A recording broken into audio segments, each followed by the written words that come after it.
Well, good day, guys. This is Brandon, Little NC Farmer, coming back to you again today.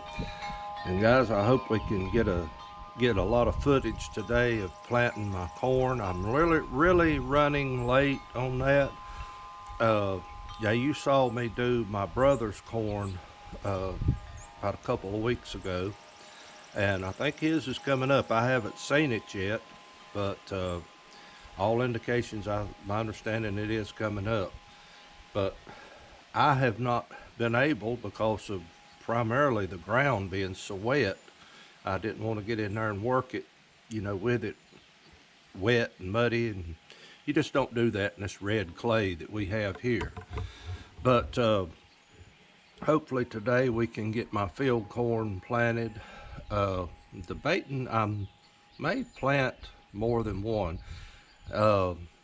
One thing, last year I planted the Yalla Trucker's Favorite, and which is a field corn, and I had a crop failure, and it was somewhat my fault. Now, we did have an exceptional dry summer last year, and that's really what brought it down. I got maybe a dozen ears or so off of it, not really enough to fool with. But I want to talk today why that happened. And it caught me. I've known this for years. When you're planting field corn, you need to really pay close attention to the spacing of your plants, your seed. And all I was using was the little push planter, that little earthway seeder. Nothing wrong with those if that's all you have and that's the best you've got. But I'm working on my corn planter, my cold planter, and I do have the other gears to change your speed. The only thing I don't have, all I have regarding the sail plates is 8 sails, and it is a double hopper. But now you can cut that back by just using one side over the other, over using both sides. And I remember my granddad would use both sides for sweet corn, and field corn he would just use one side. But he had I want to say it's the 10-tooth gear or either the 12-tooth gear. He run the one of the gears that's in the middle. I don't remember which it is. I'd have to look at it. But I swapped it out yesterday, and I think I messed up. I think I should have put the little gear on. I don't know. We're going to get down there and play with that. My thing is, I want those seeds about a foot apart or just a little more. I really don't want them no closer than a foot together if I can help it. But I just thought I'd add that in there. If you're planting field corn, pay attention to your seed spacing, because that does make a difference. And I do know, as a boy, I used to have to help him go in and thin corn out, and he was pretty adamant about that. So, but anyway, I wanted to show you around here just a little bit, show you some things that's going on, what's happening here at the home, and then we'll head down to the farm and show you what's going on there. All right, guys, this is my little peach tree, and as you can see, it is just loaded with peaches. Praise the Lord. It has survived the frost, the freezes that we've had. And one reason, and I done it this way on purpose, it's on this side of the house. It's actually the north side of my house, but there's enough residual heat that protected it, I hope. So anyway, I hope these make. Now, last year, the problem I had, they rotted on the tree. And I don't know if I'm gonna, some of you peach experts out there, you can feel free to chime in if you'd like. Do I need to go in and thin this thing out? Yeah, we're getting a breeze. It's kind of overcast this morning, but we can get some seed in the ground before dinner. I'll be happy. But you chime in on that. If I need to thin these out, let me know. That'll be a That must be about a day's job right there. Or the good Lord himself may thin them out. I don't know. And you can see here, this is my little cherry tree. It's not overly abundant like I have seen it. I think the cold got some of them, but we might get a few this year. Maybe enough for a cobbler. But I love these. I have no idea. I've had people to ask me what variety this is, and I'll be honest with you, I do not know. The only thing I can tell you is just an old heirloom that grows around homesteads around here. This one came from an old homestead. Now, we had some just like it down at Mom and Dad's that my grandparents had, and I've still got seed for that one, but I've just never tried to see if I could get it to sprout, but they are delicious. And guys, this is my little apple tree that I grafted. It's a wine sap. I have no idea what that stump is. Could be a Macintosh. I don't know. But one of the limbs did have some blooms on it. I'm just curious to see if they'll mature and make anything. But this is what it looks like right now. I did come in. This thing was overhead high. It was about 6-7 foot tall, and now it's up to about my chest. But I come in and cut it back to this level here about a month ago, I guess, and this is what it's doing now.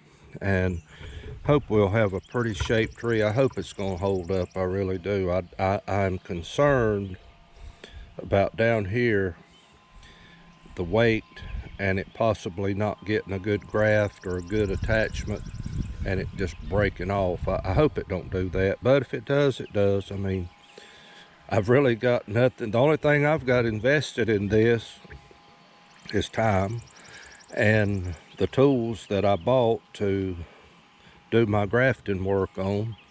But I'm just thrilled at that. That's my first time doing that. And so anyway, there's that. Now let's walk out and look at the blueberry bushes.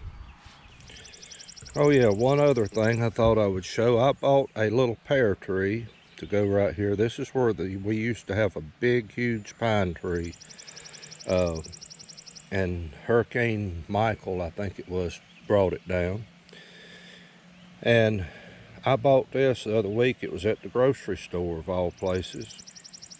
And I did clip that top out of it. But it's a Ayers pear. It kind of has a little bit of a red tint to the flesh or to the skin on it as it ripens. So just curious to see what we might have here. And a new addition.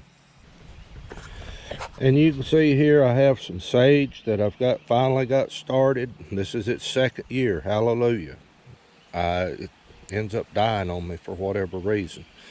But I did put a little bit of triple 10 around this to help it. And it's looking great. I mean, I'm thrilled with how that looks. And then over here I have my rosemary. And something that it has been doing is I've been cutting out some dead sections. I don't know. My mom says that's something that rosemary will do. I'm not that familiar with it, but I love having it because it's a great herb to have in seasoning and cooking with. And so anyway, just thought I'd show you that. Okay guys, now we're out here at the blueberry bush. And this one I did a little bit of pruning on back in the winter. I kind of opened this middle up so it can get ventilation good. And you can see we're already getting water sprouts down here at the bottom. I don't remember the name. I cannot forever remember the names of these. I've got them wrote down. This one is early blue. And for whatever reason, it just does not look happy. I don't know. I have tried to doctor it as best I can. I don't know what's going on with it. We're gonna give it some time to see what happens. But the berries, as you can see, are not much size. Now they may grow, I mean, but I don't know, just something about it don't look happy. This thing here is just, I mean, it's just boom. And as you can see, Lord willing, we'll have plenty of these out here. And I usually will have to put a netting around it to keep the birds out of it. If I don't, I won't get anything. And then this is my tame blackberry. I do not know the variety of this. An old man gave me this years ago, and I've been cultivating it and keeping it around for all these years. Mom and Dad has the original that he gave me. I set it out down there, and then I took a sprout from that and brought it up here and try to keep it maintained. And last year it didn't do so good, but hopefully this year we'll have a few. And I don't eat those as much as I used to, but because of the seeds in them. And let's see, up this way we have, this is another little cherry tree. It volunteered and came up, and it might have one or two on it, I don't know. Not sure what kind this is, if it's off of that or if it's from something else, from some seed that we'd thrown out, I don't know. And then you can see my scuppernong, it's coming on out and should be blooming pretty shortly. This vine needs to really have some major overhauling done here. But guys, let's get on down to the farm and let's see what we can get into there.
Guys, we're going to try this. I've got the Gala Trucker's Favorite that I'm going to plant down here. I'm going to do 3 rows. You've seen me bed these up.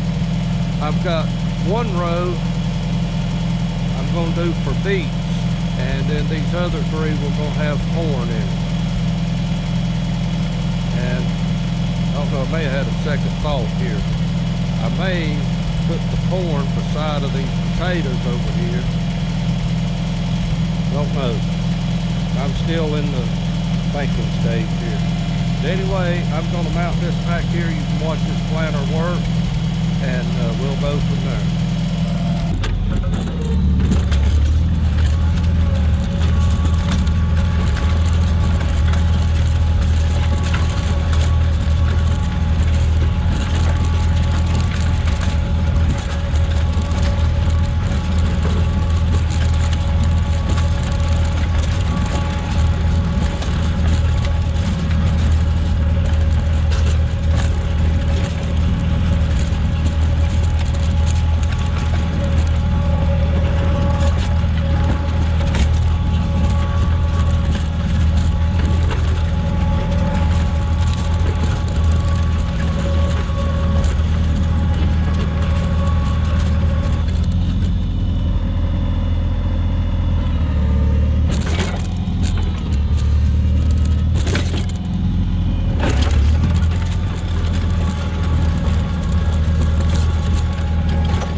Alright guys, we're going to do the Hastings. We're going to do the Hastings here in the field that you normally see me put corn in. And I've got a few rocks I'm going to have to get out of the way up there. But I've got 4 rows bedded up. I've not didn't scrape the top off of these beds. They're not high as they may look on camera, I don't know. But I'm kind of letting the planter float as long as it's making good wheel contact, and that's really all I'm after. Man, we've got white flint rocks around here, but it's putting the corn roughly about a foot apart, best I could tell.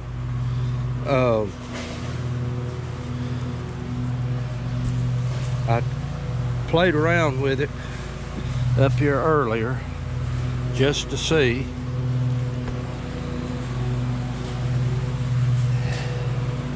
Getting some of these rocks out of the way. If we could sell those, we would be millionaires. But I've got 4 rows bedded up, and I'm having some carburetor issues. I rebuilt that thing here back, and I don't know, it's just these Zenith carburetors, I've never had much experience with them, so it's wanting to flood. I can't get the float set right on it. But anyway, maybe we'll make it through it. But I'm gonna set this up on the tripod for a second and let y'all watch the first plant.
Alright guys, well, that's got it done, and we'll see what happens.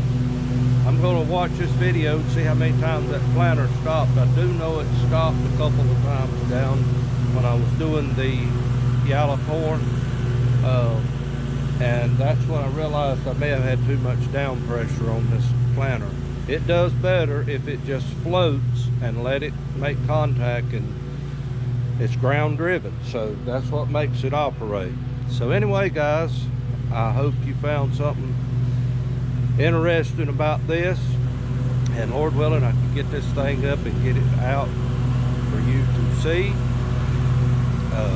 around Easter. Today is Saturday before Easter, so hopefully we can get busy and get this thing edited and get it up as quick as we can. So until the next time, I got some more surprises with the 140, and might be doing some videos on that. But until the next time, guys, this is Brandon, Little NC Farmer. Thank you for watching.